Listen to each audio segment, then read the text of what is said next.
Hello everyone and welcome back to Let's Play Megaman Unlimited. In the last part we started off the game and now we're heading after the 16th Super Sentai for some reason. It's time for Jetman stage, which was actually the first stage I chose when I first picked up the game and, frankly is one of the stages responsible for my, for many years, negative impression of Unlimited, because this is not a stage you should pick first whatsoever.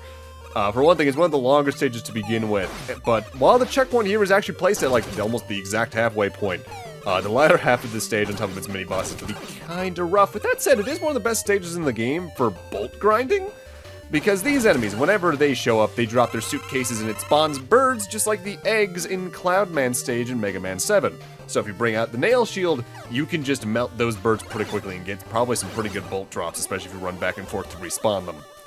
With that said, for reasons, I'm also technically breaking the weakness chain again here, because Jetman is weak against Comet Woman's weapon, not Nail Shield. If you're going in true weakness order, you'd want to go after Tank Man first, then you'd be caught up to Comet Woman after that. But I'm going after here because I want to grab the Yoku letter that's here as well. With that said, and also here's me showing off the power of Nail Shield, this is once again one of my favorite shields, official or fan game. It's just so good at blocking smaller enemies and projectiles. Let's talk about Jetman's little bio. Jetman commands Wily's air unit. He is built for speed both in the air and on the ground. He respects his adversaries and in return has earned the respect of his troops. His jet missiles travel extremely fast and very few of their victims have managed to dodge them. Good point, he's honorable. Bad point, he's kind of impetuous. He likes Comet Woman, but he dislikes Tank Man. Well, I sense some interpersonal drama. So the main gimmick of the later half of the stage is these conveyor belt platforms. The way they work, you hop on top of them and you run and they move in the opposite direction. It's not a very hard gimmick, but it can be kind of annoying when they're placed over bottomless pits with enemies just because you can get knocked off of them. Although the hitbox for you standing on them, as we might see down the line, is a little bit generous. But you might notice behind the life meter here is a kind of different looking part of the wall. This is one of the doors I brought up last part that can be destroyed by either the Nitro Blast or Tank Man's eventual weapon, the Tank Arsenal. And we want to break this because this is the way towards the Yoku letter. With that said, if you go along this path and get the Yoku letter but die after grabbing it, just take the full vertical path we were on a moment ago to get onto the stage. Because you might remember last time I said that sometimes the checkpoints in this game feel kind of ill-placed pacing-wise, where they're closer to like the 1/3 mark or all that. In a lot of cases, that's just because sometimes the optional pathways are longer than the main pathways because they want to make getting the Yoku letters or anything else optional kind of hard. And because of that, it makes trekking through some of the parts of these stages kind of annoying. Especially in some cases where the checkpoint is placed after the split. In this case, the checkpoint is before it. If you die here, you get sent back to the start of the vertical section we were in a moment ago. But there it is, there's the Y for Yoku. Now, the way you're supposed to get this, and the way I technically do it, is by going to the right and then coming back to the left on a conveyor platform. But I think if you place a rush jet, like, pretty precisely, you can move upwards with rush jet and slide through the passageway you're supposed to use to get out of that area? I think. There's the speedrun for this game is a little wild with stuff like that, because either they pull stuff like that, or they use Glueman's weapon that I think we see this part, maybe next part, to just completely clip through level design. There's a couple of GDQ runs I would really recommend for that, because this game is really fun to watch happen fast, if only because it's one of the, I'd say out of all the Mega Man fan games and official games I've played, it's definitely one of the ones that's not the most frustrating to get through on a first run, but it's definitely one where the stage lengths are definitely felt compared to, say, like, Super Fighting Robot or Mega Man Rock and Roll.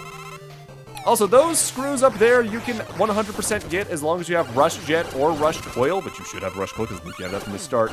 I just always think for some reason that seems too high for Rush Coil to reach, and I can't quite explain why.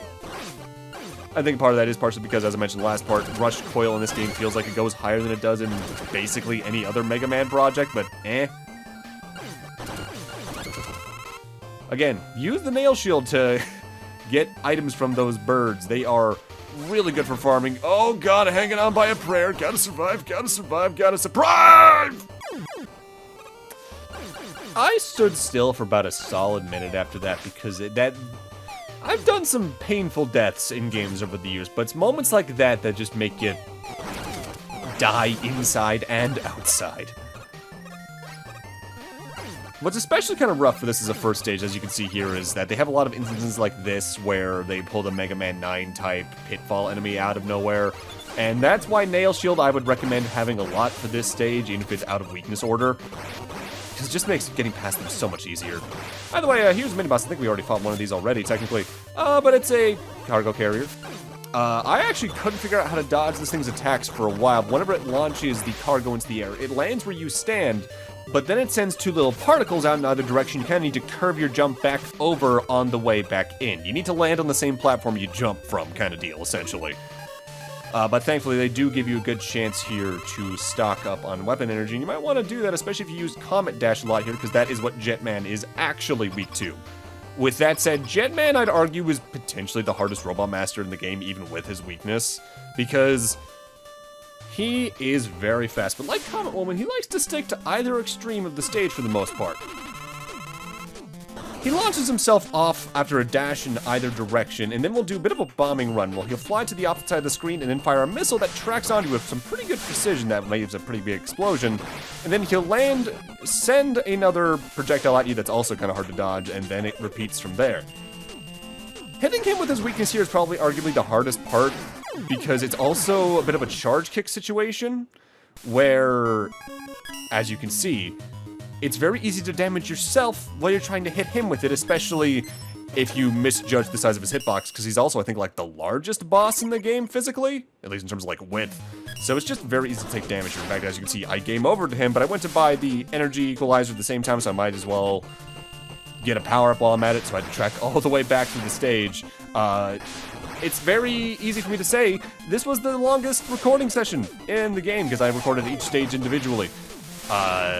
This took forever because I game over, I think even time before the first full playthrough of the stage, like, in the video. I dislike this stage quite a bit because I don't like the amount of bottomless pits. Death is very easy to have happen here, and admittedly, I think Jetman might do a little too much damage when he rams into you, but that might just be because it's very easy for me to do that. Because I don't focus as much on dodging in classic Mega Man as I probably should in some instances.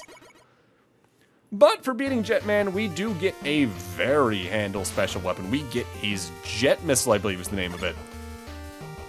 You fire it by pressing the button and it just fires forward. But if you charge it for a second, it'll actively lock onto the nearest enemy and just head straight for them. And it does some pretty hefty damage, all things considered. So this is a very, very handy weapon.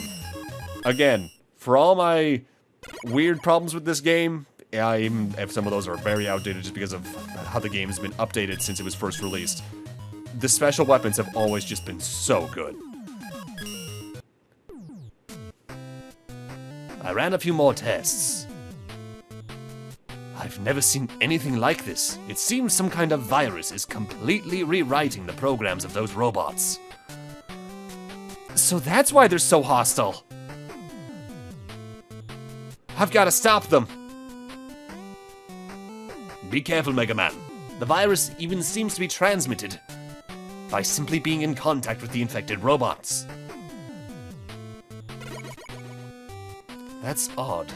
He's defeated 4 of them so far, and still hasn't shown any sign of infection. The fact that both the official Final Fantasy X, Mega Man 10, and what was originally a fan-made game with that title have plots that involve robot viruses is beyond funny to me. Like, how did the stars align like that? What? Either way, now it's time for ourselves to head out to our next Robot Master. This is Yo-yoman. In his quest to design even more powerful robots, Dr. Wily invented a very advanced type of blade that could cut through anything. But he wanted his enemies to be caught off guard, so he designed Yo-yoman. His harmless appearance often makes him the subject of jokes, but his yo-yo cutter is highly versatile and deadly. His whole body is designed to cut down anything in his path. Good point, he's persistent. Bad point, he's kind of irritable. He likes performing tricks, and he dislikes kids. Now, you see, the thing is, Dr. Wily, you already did that once. It was called the Metal Blades, and you never did that again because you realized you made it too powerful that even Mega Man could abuse its power. So, remember how I said that I didn't like Jetman stage because it was the first stage I picked and it really shouldn't be? This was the second stage I picked in my first playthrough, and if you don't have Nail Shield, this stage can be kind of a nightmare. Be it the tracking sharp yo-yo wheels, the platforms you have to kind of just bounce on top of to keep at a good distance to make your next jump, but not hit spikes in certain instances, this stage is riddled with instant death traps. Also, I don't really do it for a while, but those enemies, the ones I just killed that are kind of meant to be the follow-ups to the usual ones that move faster when you're on the same plane as them, you can actively shoot the saw blades to destroy them. I, for some reason, throughout most of this game in the mindset that only a certain weapon can do that, but no, basically any weapon can do that. Combat Dash also comes in handy for this stage, so you can make some jumps quite a bit safer, like this one here, where I don't want to accidentally hit those, so I'm just gonna ignore the jump entirely. Special weapons that have movement versatility will always be some of my favorite in the Mega Man franchise, even though for the most part, Classic kind of didn't have a lot of them, period. Like, the most notable one is probably just Impact Man's weapon from 11. For the most part, if it had some sort of movement versatility, otherwise it was by lieu of doing something to the stage around you. Like Flash Man's weapon or Bright Man's weapon actively stopping time for an instance in some ways. Charge Kick, I guess, could at least let you move faster because you could spam the slide, and that, in retrospect, does get through enemies decently well. It's just not good for boss fights. When and if Mega Man 12 ever happens, and I hope it does, because it has been 5 years since we've gotten the main Mega Man thing. Yeah, there's been the model kits, the Legacy Collections, and the X-Dive and all that time, but whatever Mega Man Tyson is, needs to just have a trailer release soon. Like, for comparison, we literally just had the Mega Man 35th anniversary art revealed, and X is using the X8 design on that, which is cool to see, even though the helmet's a little off, so maybe something soon? Actually, that kind of goes on to a slightly more related topic to this game. I think last night, Mega Philex, the developer of this, posted an update tweet for the sequel to this he's currently working on. Apparently, as of, yesterday, all 8 Robot Master stages are done. As are the boss patterns, but, story stuff and any fortress-type stages are still, being worked on. So I'd say maybe at that point where it may be, the 55% mark, 60% mark in development, I would say, overall. We'll see it when we see it either way, because I've seen fan games take a while otherwise. Hi, Mega Man X Corrupted, and AM2R is also a very famous case of that. I'll cover... You can guarantee it that when X Corrupted releases, that's not quite a day one playthrough for the channel, but that's going to be soon. By the way, it's time for Yo-yoman. He's victorious. Yo-yoman is sort of a follow-up to Robot Masters like Metal Man and Shadow Man, and that his main weapon is his yo-yo blades. He has 2 attacks, I think, that use them. He'll either throw them directly at you and they will just return to him after a moment, and he throws them in a high and low pattern where you need to jump and slide over them. But he'll also throw them diagonally, and when he throws them diagonally, they will actively follow the floor and walls after that. The one that he throws first, I believe, follows towards the wall, the other will come back to him directly, so you need to kind of dodge over the ground because of that. But as you can see, Jet Missile melts his health, which is appropriate because I'd say out of all the special weapons in the game for mini-bosses, his Yo-Yo Cutter is the best health melter in the game. You can throw it in any of the 8 directions, including downwards, if you're in midair, and it'll go about a quarter of a screen length and then return to you, sort of like Shadow Blade in Mega Man 3. However, unlike Shadow Blade, it will actively follow the floor, walls, and ceiling if you throw it into them. So you can use it sort of like a search snake kind of deal, where you can throw it at the ground and then just take care of an enemy directly in front of you or at a weird curve below you. I love it a lot. You got a lot of ammo for it. It is really good. And it's also the weakness of our next Robot Master, Glueman. Glueman used to be a normal maintenance or robot similar to Oilman. However, Dr. Wily got creative and modified him to use a special glue as a weapon. The glue he sprays around dries up and becomes solid almost instantly and will stop anyone caught in the blast. His favorite tactic is to immobilize his enemies and then ram them while they can't move. Good point, he's fast. Bad point, he's kind of reckless. He likes papercraft, and he dislikes repairing himself. Yeah, it would be kind of sticky, wouldn't it? So, Glueman stage, as his name would suggest, is sticky. It's got little platforms like one we're on right now, where you can't actively walk on them. You need to jump across it because you get stuck to the ground, but they also start eventually putting that onto the ceilings and have sort of like a sticky conveyor belt sort of situation. With that said, it also is one of my favorite enemy types in the game, this weird round thing I just destroyed, where your shots actively get stuck to it and then it bounces them off after a second. but you can use that to even damage other enemies, because while the buster shots can then damage you, they can also damage other enemies, like that one right there. This is a really creative enemy that they use in some kind of cool ways throughout the game. I'm a big fan of it. I am not as big of a fan, though, of the conveyor belt sections in this stage, because remember the thing I mentioned earlier in the LP, where I said my controller sometimes disagrees with this game and the next game we're doing? The jumps around here are ones I remember having a lot of issues with during my practice runs to try and get this game down, because I just was jumping off too early, or I was completely missing stuff because of the sticky nature mixed with my controller not cooperating. This is a stage that can be kind of rough. With that said, it's not the hardest stage in the game. I'd say this is a stage that can make for an okay first choice overall. Glueman himself maybe less so in terms of a good first boss, but the stage itself is good. If anything, this is a stage where you need to learn to temper your A button presses so that you don't just move directly into the spikes around you. Hey look, a platypus! It's vulnerable in its eyes, and it can cause shock that can get you stuck for a second, but as you can see, Yo-Yo Cutter kind of drains its health pretty quickly. And you still have enough ammo if you do that for the boss fight, so hey, hell yeah. So right here, that's the doors we took out earlier this part with Nitro Blast, but we actually can't destroy those ones because you need Tankman's weapon to do that. That leads to a shorter pathway overall, I think with some energy tanks or extra items, but since I don't have that, I have to go this way. So one thing you want to watch out for in the later half of this stage is that purple enemy I just took out.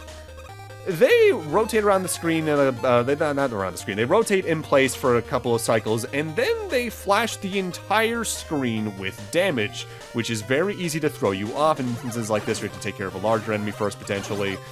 The moment you see one of them, gun for them, because they might interrupt you in more precise platforming segments, especially towards the castle for the game. Round 2. When I was younger, I didn't really like how Megaman, both in canon and fanon, had to refight mini-bosses several times throughout stages, but as I've gotten older, I've kind of grown to appreciate it, only because they do a good job of diversifying the challenge of a stage, both in terms of like giving you a break from the same jumping mechanics over and over again, but also by literally varying the level design around it to make it more of a challenge each time. The only times I'm really not a fan of it nowadays is when they super spam it. Like, I think the most you could do it is 3 times, especially if they have lower health. A good case of this, for instance, in my mind, is the dog from Woodman stage you fight too many times, I think. The snail in Toadman stage you need to fight multiple times, and I'm just not a fan of the hippo in Ringman stage in Mega Man 4. That thing didn't need to exist at all. With that said, I do think some of the games, namely, in some cases actually even 11 and one of the games we're doing later this marathon, kind of overdue by having a mini-boss in every stage. I think at most you should do it in like 3 out of the 8 stages, maybe 4. Because otherwise it just becomes too formulaic and easy to predict. Although I'll give 11 credit for at least having the power gear system that made some of the bosses, mini-bosses, a complete non-issue by giving you just a quick, almost instant kill weapon for some of the bosses. I really hope whenever they do Mega Man 12, they actually bring back the power gears and speed gears. That was a really good mechanic. Well, we'll see. With that said, we're actually already coming up on Glueman. Oh, I wanted that. Extra lives are going to be pretty important when it comes to the fortress, by the way. For now, it's time for Glueman, who's weak to the wheel cutter, and he's a bit of an unusual boss in that he actually skates around the arena more so than he jumps around it. He uses the little ramps in the background to act as his platform. He fires his glue shot, which can keep you stuck in place for him to ram directly into you, but he can also use them to make platforms that can interrupt your jumps, and I think if you touch them, maybe you can get stuck after that. With that said, you can use the yo-yo cutter alongside his jumping pattern on the walls to hit him multiple times even on any given pass. He can bring the pain pretty quickly, but as you can see, you can do the same to him. And for beating him, we get the speedrunner's favorite special weapon. We get his glue shot. You fire a little bit of sticky gunk that can make a platform for you whenever it hits a wall or floor. And you can even use it to completely block projectiles. You can make enemies completely immobile. It is great, but you can specifically use it in certain ways in speedruns to clip through walls. It's kind of incredible for that. With that said, I'm not going to be doing that because I actually don't know how to reliably. But with that, I'm going to need to end this off here. Thank you guys for watching, and in part 3, we're going to go take care of the final Robot Masters. See you guys then.